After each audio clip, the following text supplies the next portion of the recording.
long before the first stories of kings and empires, before the first wars, before even the story of mankind truly began, there existed a name that time tried to bury, a name erased from sacred texts, a name whispered only in forgotten scrolls and ancient myths. Lilith. Some called her the first woman. Others called her a demon of the night. To some she was the first rebel, a being who chose freedom over obedience. To others, a danger to mankind. But who was Lilith truly? Was she once human, or something far older? Was she a victim of history, misunderstood and feared? Or did she become exactly what humanity claimed she was? A monster? Tonight we travel beyond the edges of recorded history, into the abyss of ancient legends, to discover the story of Lilith, the mother of demons. Stay with me, because this story is not what you think it is. Lilith is one of the most mysterious and controversial figures in ancient mythology. Her origins are scattered across cultures, appearing in Mesopotamian, Sumerian, Jewish, and occult traditions, but never in one clear form. She exists between truth and legend, history and fear. Her name first appears in ancient Sumerian texts more than 4,000 years ago, long before modern religions were born. In those early writings, there were beings called Lilu and Lilichu, spirits of the night. These were not yet demons as we imagine them today, but mysterious wind spirits believed to wander the deserts and ruins. Centuries later, her name resurfaces again, this time in Babylonian and Assyrian mythology, where Lilichu is described as a dangerous, feminine spirit associated with storms and the night. She was not yet evil, but she was feared. But the story takes a darker turn when Lilith's name appears in Jewish folklore, especially in a medieval text known as the Alphabet of Ben Sira. This is where the legend we know today truly begins. The legend that claims Lilith was the first wife of Adam, created before Eve. But unlike Eve, Lilith refused to obey Adam. Unlike Eve, she was not created from Adam's rib. Instead, she was created from the same earth as him, equal, not lesser. This idea of equality, this refusal to bow, became the beginning of her downfall. She was erased from many texts, replaced, condemned, feared. But the question remains, was this story a warning or a cover-up? Who was Lilith truly?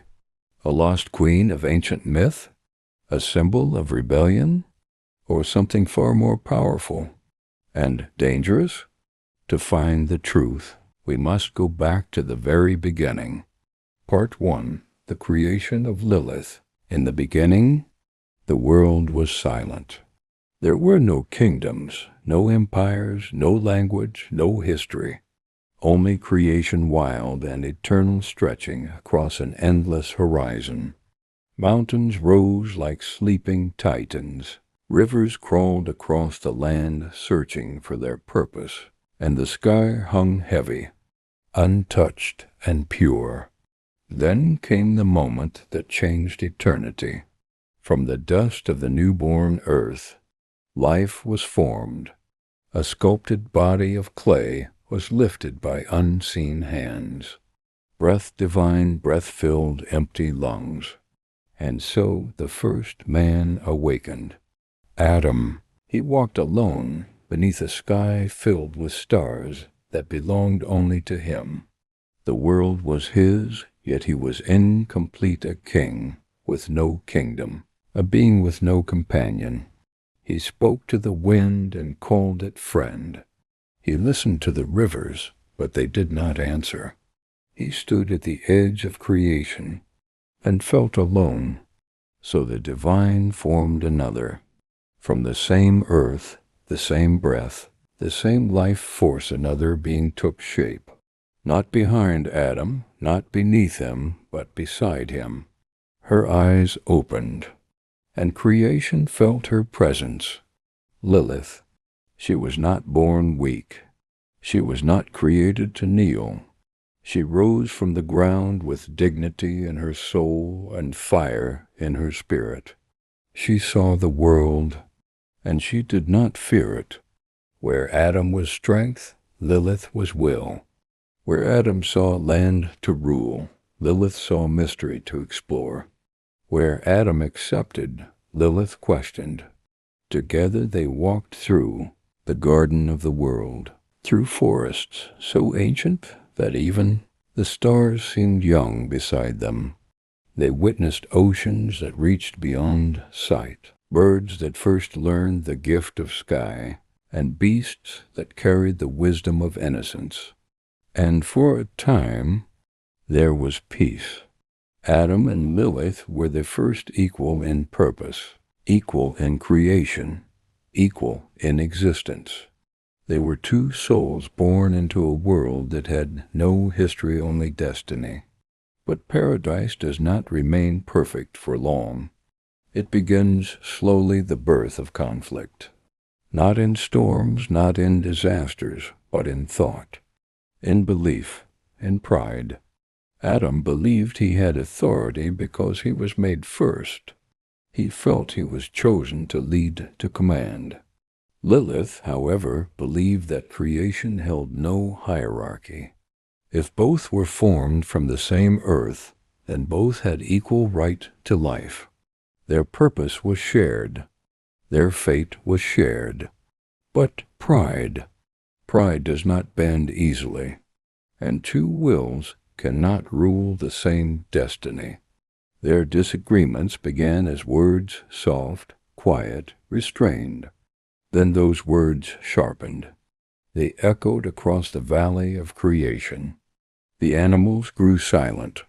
Even the wind seemed to pause.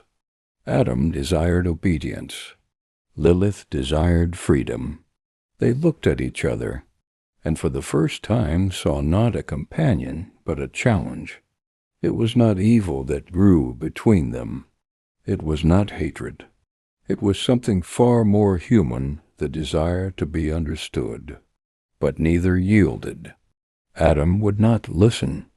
Lilith would not bow. And so a fracture formed between them, invisible at first, like a hairline crack across ancient glass. But it was growing. Paradise trembled because paradise was built not on love, but on control. Two souls, one world, and a silent war. About to begin. Part 2. The argument with Adam and her escape. The days in paradise grew colder, not in weather, but in spirit. What began as quiet disagreements between Adam and Lilith had now become a storm of unspoken anger. Their words no longer reached each other. Their hearts no longer moved in harmony. Between them stood silence heavy, sharp, and dangerous. Paradise had not changed. The rivers still shimmered beneath golden light. The trees still stood in eternal bloom. But the souls of its first two beings were drifting apart. At first, Adam believed their tension was temporary. He assumed Lilith would eventually accept what he believed to be the order of creation. That man was born to lead, and woman was born to follow. But Lilith's spirit did not bend. She refused to live in a world where her voice did not matter, where her will was not her own, where existence came with chains. One day, as the sun fell behind the hills and dusk darkened the sky, the argument began, an argument that would change the fate of their world forever. They stood facing each other beneath the tree of life. Adam spoke first. "You were made to be beside me," he said. But you reject unity. You reject your purpose. Lilith's gaze did not waver. Purpose? She said calmly. You speak as though creation wrote only one path for you. But if I was made from the same earth, given the same life, then why should I kneel to you? Are we not equal? Adam stepped closer. I was created first. I am given authority over this world. Lilith did not step back. Authority is not given by birth, she said. It is earned by wisdom. And if you must remind others that you lead, then perhaps you do not. Adam's voice hardened. Lilith, obey. This is a divine order. Lilith's heart burned. No, she said. Obedience without reason is slavery. I was not created to be silent.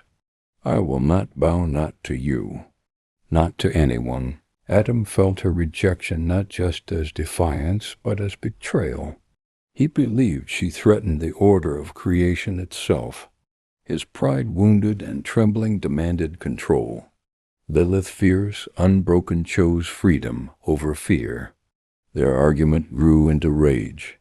Every word cut deeper. Every breath drew them farther from peace. And then Lilith spoke the words that shattered the paradise forever. If I must kneel to remain here, then I would rather leave. The world seemed to pause. Leave paradise? The very thought was unthinkable. There was no world beyond creation. There was no path beyond the divine garden. Leave? Adam repeated, stunned. There is no life beyond this place. Lilith looked beyond the horizon into the uncharted darkness where no creature had ever gone. Then I will make one. Those words were not defiance. They were destiny. That night, while creation slept, Lilith walked to the edge of existence. The garden ended where the unknown began, at a great abyss, where winds howled without name and the sky bled into endless night.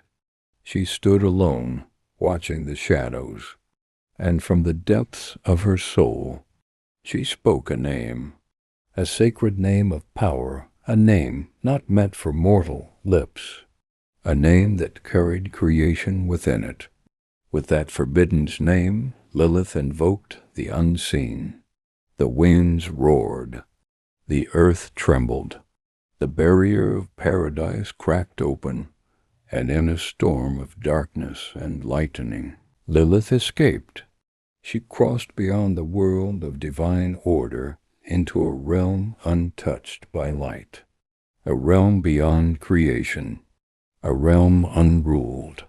The moment she vanished, paradise changed. The garden felt empty, hollow, incomplete. Adam called for her, but she did not return. He searched, but she did not answer. Lilith had broken the unbreakable.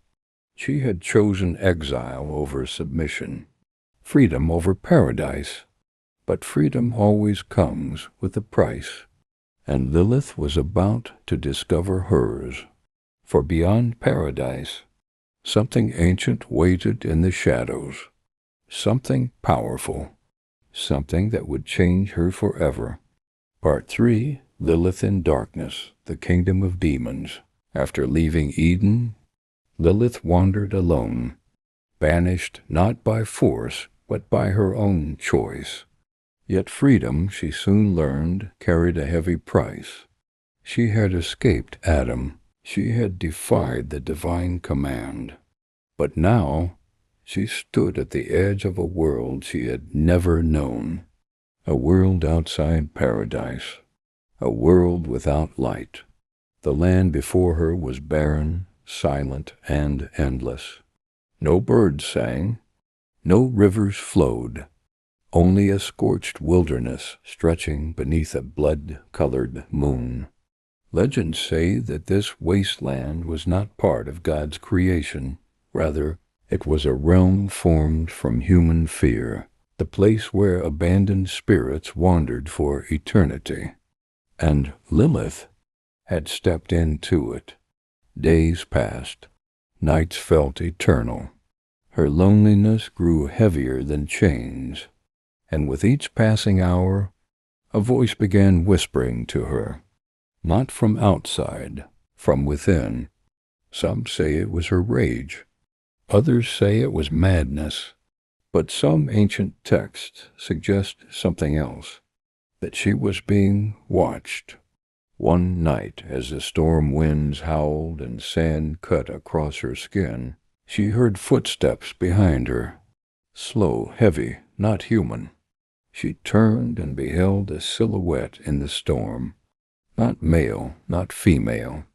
Its body shifted like smoke, and its eyes burned with ancient fire.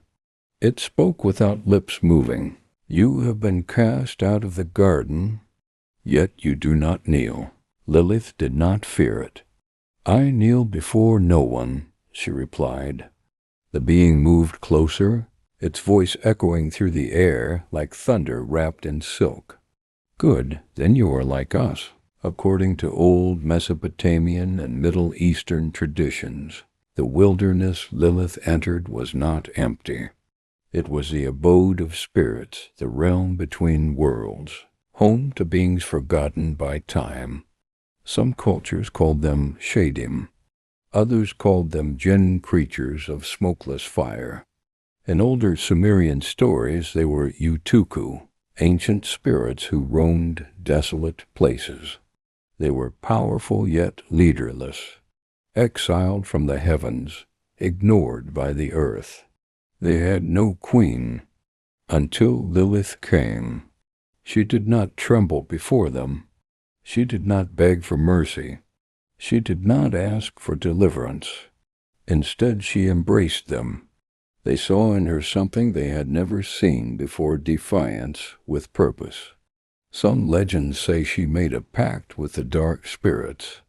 Others claim she learned secrets forbidden to humankind, the hidden names of angels, the speech of shadows, and the power to shape desire and fear. But one thing is clear across mythologies: Lilith did not fall into darkness. She became it. From that moment on, she transformed from the first woman into something far more dangerous: a myth, a symbol, a legend whispered in fear. Ancient writings describe what happened next. In some stories, she bore children, not by man, but by spirits of the underworld. A new race was born, beings tied not by blood, but by rebellion. They were called Lilin in Jewish folklore, Lilu and Lilichu in Babylonian myths, she-devils and night spirits in ancient cultures, and later, demons. This is why she became known not just as Lilith, but as Mother of Demons, Queen of the Night, Lady of Chaos. Was she a monster? Was she cursed? Or was she simply a being who chose her own throne, even if it was made of darkness? Lilith had escaped Eden, but she had become something Adam could never understand, a force beyond creation. After Lilith vanished, a profound stillness settled over Eden. The wild, unpredictable energy she embodied was gone. Adam, though no longer challenged, felt a void in creation. The world was orderly, but incomplete. To restore balance, the divine acted once more. This creation was different, not from the same earth, not as an equal, but from Adam himself. From his rib, a new being was formed. She was named Eve. Where Lilith had been a storm, Eve was a calm harbor. Where Lilith questioned, Eve accepted. She was created for harmony and companionship, designed to complete Adam rather than stand apart from him. With Eve's arrival, Adam was no longer alone. The garden was stable and peaceful once more. But this new peace was born from the absence of dissent. The question of equality was not resolved. It was simply removed, setting the stage for a different kind of story to unfold, while Lilith's path led elsewhere. Part 4. The Vengeance of Lilith, the Angelic Pursuit. Lilith had vanished from Eden, and time passed in silence. But paradise does not forget rebellion, and heaven does not ignore defiance. Word of her escape reached the celestial realm. Some said Adam cried out for justice, others claim it was the imbalance of creation itself that demanded an answer. Whatever the reason, a decision was made. Lilith would be brought back by force if necessary. From the heavens descended 3 angels. Their names are found in old mystical texts, whispered by ancient storytellers, Senoi, Sansonoi, and Semangeloth. They were not warriors, but enforcers of divine order. Their mission was simple: bring Lilith back to Eden, or destroy her. They crossed the deserts of desolation. Their wings cut through the black storm that guarded Lilith's domain. Lightning cracked. Shadows trembled in their presence. Finally, they found her, sitting on a throne of stone, surrounded by the spirits of the wastelands. She did not rise to greet them. Lilith, the first angel, spoke. By divine command, you must return to Adam. You were created as his partner. Lilith's eyes did not even blink. I was not created to kneel, she replied. I will never return. The life you speak of was given to another. I have been replaced. The second angel stepped forward. Then know this: if you refuse, a great curse will fall upon you and your children. A cold silence filled the air. Lilith stood. The wind grew violent around her, but her voice remained calm. Sharp as a blade. Curse me if you must, she answered. But know that I am already free. The angels warned her again, reminding her of the punishment written for defiance. But Lilith only laughed, a slow, echoing laugh that shook the air with ancient power. If heaven declares war on me, she said, then I will answer with eternity. And so began the curse. According to legend, the angels cast judgment on her children, the Lilin, the spirits born from the shadows. They decreed that 100 of her offspring would perish every day as punishment until she returned to Adam. But Lilith did not break. Instead, she swore vengeance. Then I will make war with the children of Adam, she declared. As you take my children, I shall take his. The 3 angels departed. In their eyes, their mission was complete. Balance had been restored not through reconciliation, but through judgment. They left behind not a broken rebel, but a vengeful queen with an eternal reason to fight. And in this moment, Lilith's myth transformed again. No longer just the first woman, no longer just queen of the wasteland. She became a symbol of vengeance. Some stories say she swore to hunt newborn infants. Some claim she haunted men in their dreams. Others say she seduced humans to corrupt their bloodlines. But deeper myths speak a darker truth, that her true vengeance was not against flesh, but against order itself. She rejected the chains placed upon her. She swore to destroy submission, to break destiny, to rise not as a servant of heaven, nor a slave of mankind, but as a force beyond creation. And thus began the story that would echo across cultures for thousands of years, the rise of Lilith as a demoness, in the eyes of some, a goddess to others, and a warning to all. From that day on, her name would be spoken in fear, and her shadow would never leave the world again. While Eden found its new peace, Lilith wandered a world without light. She had chosen exile over submission, but freedom in the barren wilderness was a desolate prize. Loneliness and bitterness began to twist her spirit. The land she entered was a scorched wasteland, home to ancient, forgotten entities, the Shadim, the Jinn. These spirits, born of chaos, were drawn not to her strength, but to the growing darkness within her. She did not build a kingdom. She fostered a breeding ground for despair. She bore children not of flesh, but of her own festering, resentment and the shadows of the abyss, the Lilith. In this forsaken realm, she was not a queen ascending to a throne, but a fallen soul becoming a vessel for the very chaos she had embraced. She was no longer just Lilith. She was becoming the mother of demons. Part 5. The Many Faces of Lilith Across Cultures and Time. When Lilith vanished into the shadows of legend, her story did not die, it evolved.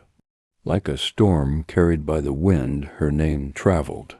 From desert sands to river temples, to ancient cities carved in stone, across the centuries she changed. She became myth. She became fear. She became forbidden knowledge. But no matter how far her story journeyed, every culture felt the same presence, a woman of the night, powerful, untamed, dangerous. The Mesopotamian connection. Her oldest traces lie not in holy books, but in ancient stone tablets buried in the ruins of Mesopotamia. Thousands of years ago, the Sumerians told stories of Lilith, beautiful wind spirit who wandered desolate places, haunting men in their sleep. Later, the Babylonians spoke of Lilu spirits, creatures that moved in the night. They were seductive, mysterious, and feared. Scholars believe Lilith evolved from these early legends, born not from a single story, but from the collective fear of the unknown. The shadow among villages. As centuries passed, travelers carried her name across trade routes from the Euphrates to distant forests, across coastlines, into new lands. With each new culture her image shifted. In some places she became a desert phantom, in others a spirit of wandering loneliness, and in many villages across the ancient world, fires burned at night, not for warmth, but to keep Lilith away. Mothers hung protective charms at their doors. Travelers whispered prayers before sleeping. Men feared dreams where a mysterious woman, dark, haunting, mesmerizing, would appear in the night. Some said she came to steal their strength. Others believed she came with temptation. But across every version, one truth remained. Lilith had become the embodiment of forbidden desire and mortal fear. A serpent of many names. Time moved on. Kingdoms fell. New empires rose. But Lilith, like a ghost, survived. Her story appeared in unexpected places. In ancient Mediterranean lore, she was linked to Lamia, a serpent-like woman who prayed in the night. In Persian folklore, she was connected to dark wind spirits who wandered ruins. Along silk trade routes, she was compared to night demons that thrived where light could not reach. Even in European medieval legends, she appeared again hidden inside forbidden manuscripts as a seductress of shadows. She had become a universal myth, a figure that reappeared in stories, separated by thousands of miles. How? Because Lilith was no longer just a character. She had become an idea. The duality of Lilith. As the world entered new eras, her image transformed once again.